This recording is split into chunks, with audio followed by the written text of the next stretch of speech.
And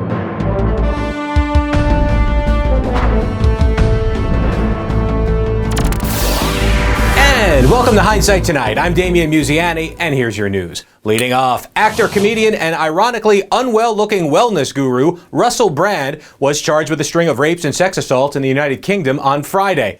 With more on this story is Hindsight Tonight British correspondent Duncan Stewart-Clark. Dunk?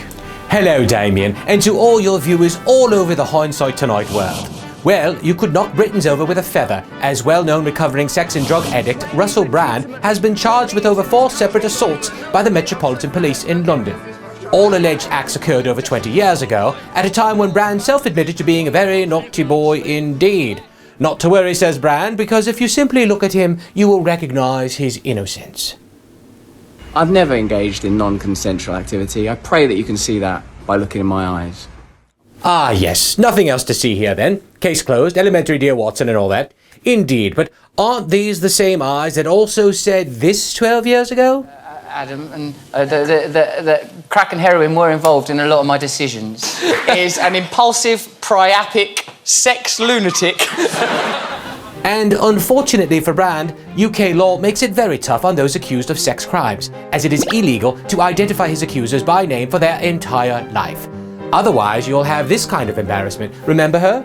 Virginia Giuffre was the underage girl who claimed to be assaulted by Prince Andrew, who then paid her £12 million and was subsequently forced into seclusion forever. Well, last week she posted a terrifying photo on Instagram and said she was involved in a motorcar accident with a school bus and given only 4 days to live by doctors in hospital.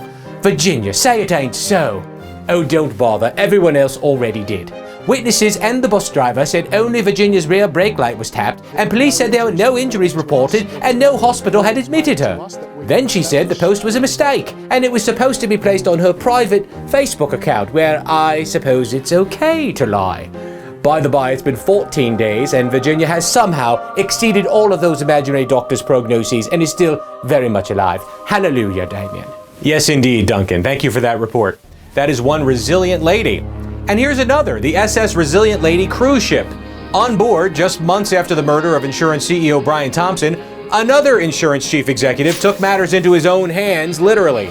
Sources say that Ken DiGiorgio choked out another passenger on the cruise ship for giving his wife the middle finger after refusing to put his shoes on while dancing. I guess DiGiorgio, who already knew that suspected CEO killer Luigi Mangione was known for his barefoot antics, mistook the middle finger for a ghost gun and bravely wrapped his hands around the would-be assassin's throat.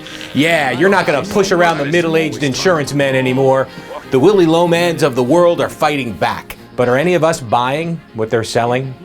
And that's your news. Please give us a like, comment, and subscribe, and I'll see you next week with Fresh Hindsight.